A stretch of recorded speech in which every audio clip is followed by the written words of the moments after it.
organize it by domains. Have space for those definitions, your notes, and we'll talk about that a little bit more, your workbook activities, the fill in the blank. I'm going old school flashcards, memory tools. Where do you study? You need a flat surface, minimum distractions, a well-lit space, enough space for your materials, a chair with back support. Being healthy as you learn is important, especially digitally, and outlets for digital devices. You don't need any distractions when you sit down to study. Organize your study area. Before you start, make sure you turn on your computer, log in to LearnKey, check your weekly plan or decide which tasks you will complete. Make sure you have your digital or paper notebook. And then on LearnKey, make sure you open up your student workbook, or if you have a paper copy of everything. Some people like paper. Don't forget pens and pencils. So we want to make sure that you are ready to study and be successful. Again, you'll have access to all of this. So I'm gonna go kind of quickly through this.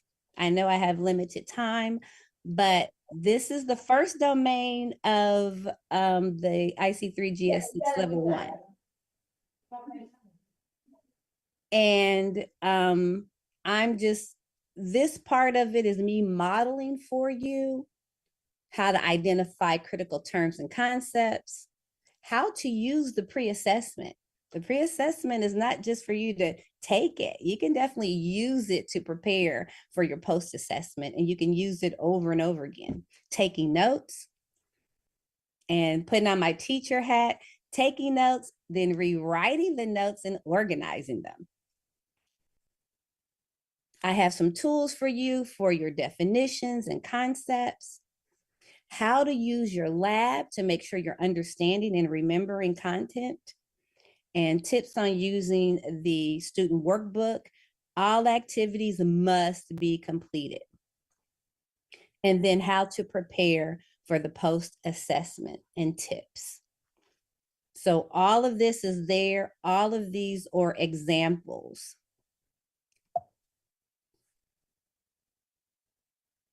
So pre-assessment, how to identify critical terms, definitions. Don't stress about the pre-assessment.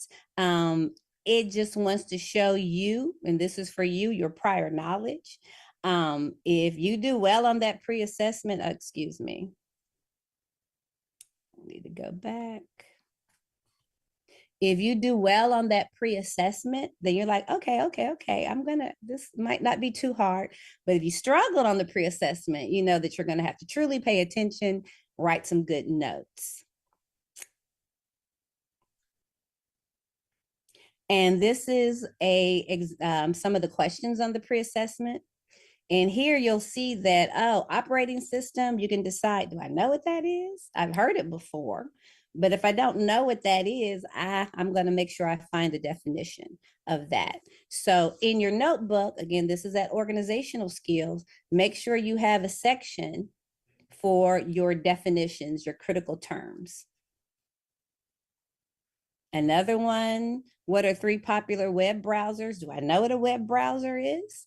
If you do, you don't need to, okay, good. You don't need to, do a definition, flashcards, whatever. You're good with that. But if you're struggling with it and you don't quite know, then you might want to. So, and this is all from your pre-assessment that you can get definitely vocabulary that you're going to see throughout the lesson. And also, pre-assessments, and I'm going to stress this, write. Writing is a way of learning. Writing is a way of understanding and remembering. You need to write as much as possible. It's okay to write out the pre-assessment questions with the answers. But if you don't know the answers yet, you can circle back because you're going to learn them. So definitely you want to keep taken the pre-assessment test until you get a score of 100. Again, this is only preparing you for the post-assessment. Every time you get a chance to write. Again, and this is an example of, I did write out the pre-assessment, and I'm sure most of you have beautiful handwriting. I do not. So, but I did write it out. And then I do have a digital notebook. I rewrite it in my or retype it in my digital notebook and highlighted the answers.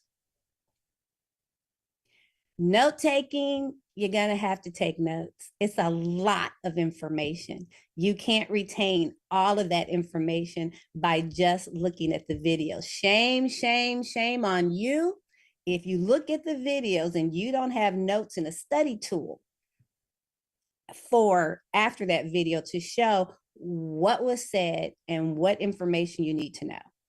So you must take notes. And taking notes will help you to identify the critical terms, those definitions, and definitely completing the student workbook activities, all of them. So again, this is, IC3 GS6 level 1, examples. You're in control. When you're taking notes, you can stop, you can pause, you can rewind, you can watch it again, and you should be doing all of those things. And you should watch each video at least twice. I did it once to take notes, and then I watched it again to go over, make sure that I did take effective, accurate notes. You're in control. You can stop, rewind, rewatch as much as you want. Here are note-taking strategies. I'm sure that most of you, all of you, have your own type of note-taking that you want, and that's fine, whichever you choose. The biggest thing is that when you take your first set of notes, you need to rewrite and you need to organize. And I suggest the sentence note-taking method, because that's kind of like, here's the main topic, here's supporting details. So those are your bullets. Again, writing opportunities, write. As much as you can write, do that. Writing helps with the understanding and remembering of the content. And here's examples of me doing that. Video lesson 1, operating senses and concepts, and just taking notes and the bullets, having your topic and your bullets. And I wrote them out first by hand, and then when I typed them, I reorganized and make sure I highlighted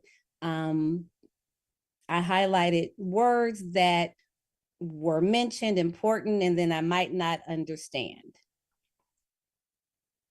And then I can identify critical terms, operating system, what is open source, what is proprietary, do I know what a toolbar is and where it's located? And I wrote definitions using the glossary or Google or whatever you choose to use. So again, I'll just click through these because these are actual notes from the domain 1 and the videos.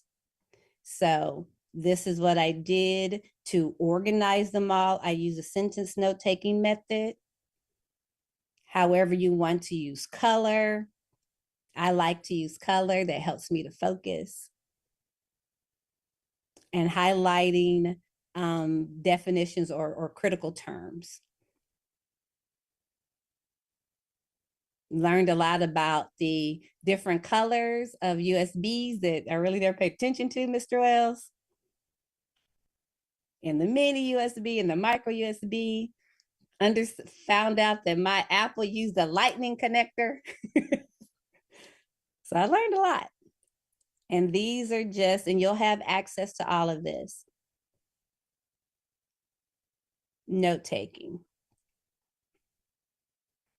Got a little information about the desktop, laptops, all-in-one tablets, and smartphones, and they gave details about them. I use this so I can see it all at once.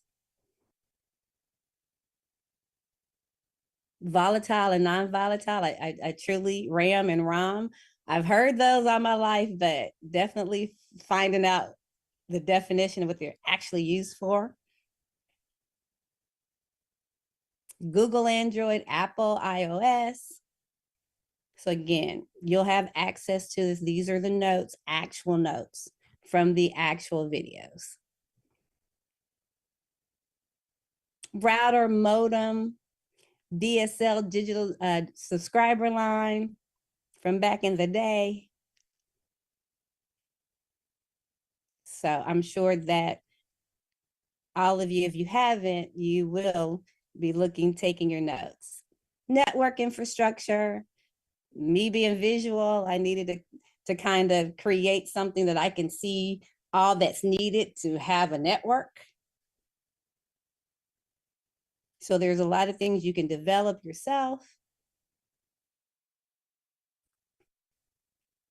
And so those are sentences, note-taking methods. And again, I wrote everything out looking at the video, went through the video again to make sure my notes were accurate. And then in my digital notebook, I retyped and organized everything. So I am engaging, Drinking warm water before bed helps. Engaging.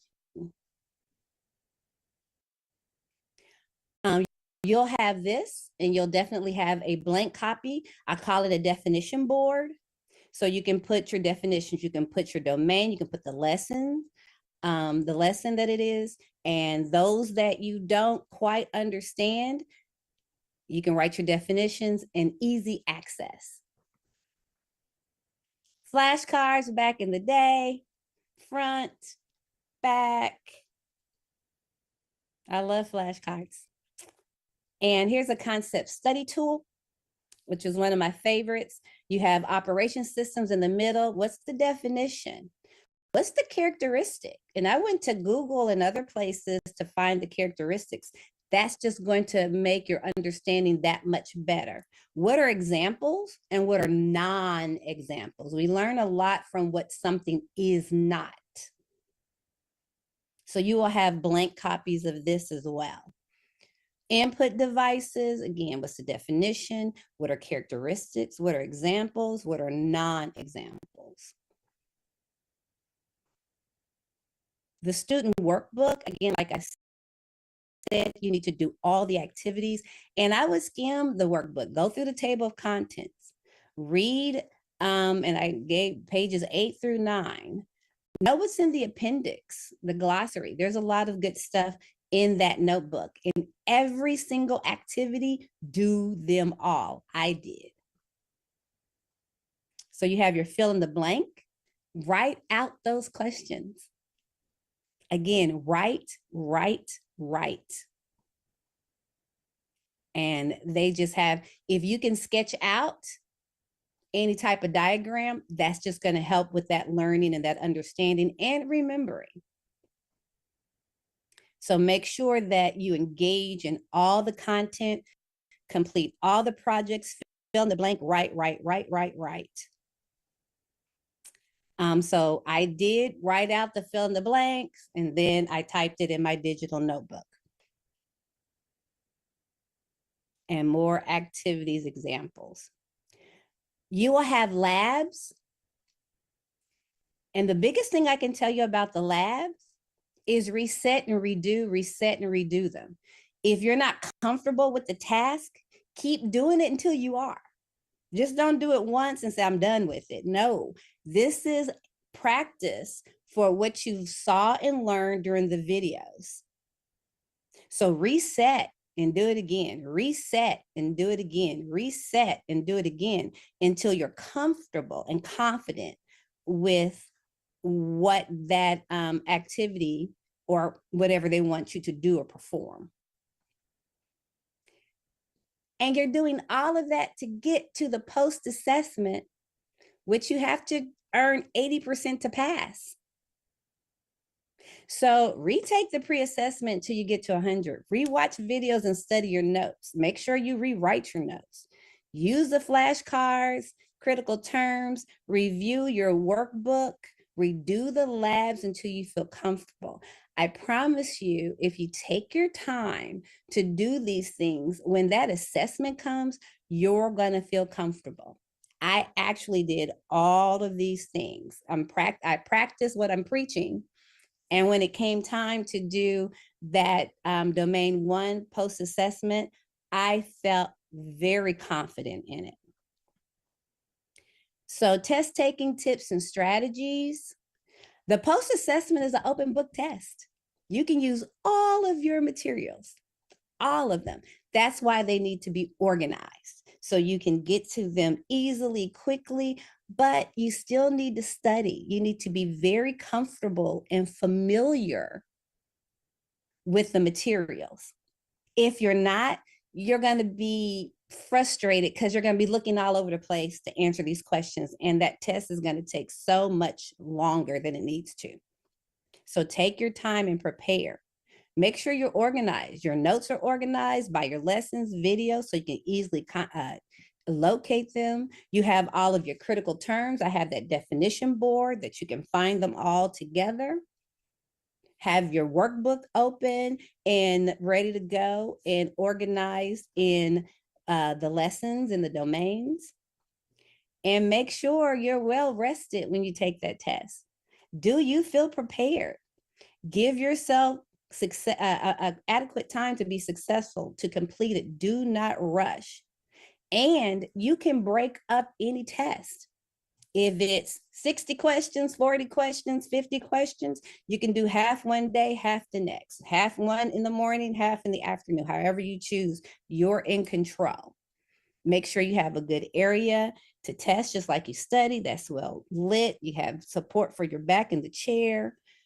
Your materials are organized, ready to go. Your computer's charged, plugged in, and it's okay to get up, stretch, take a break, and get a snack.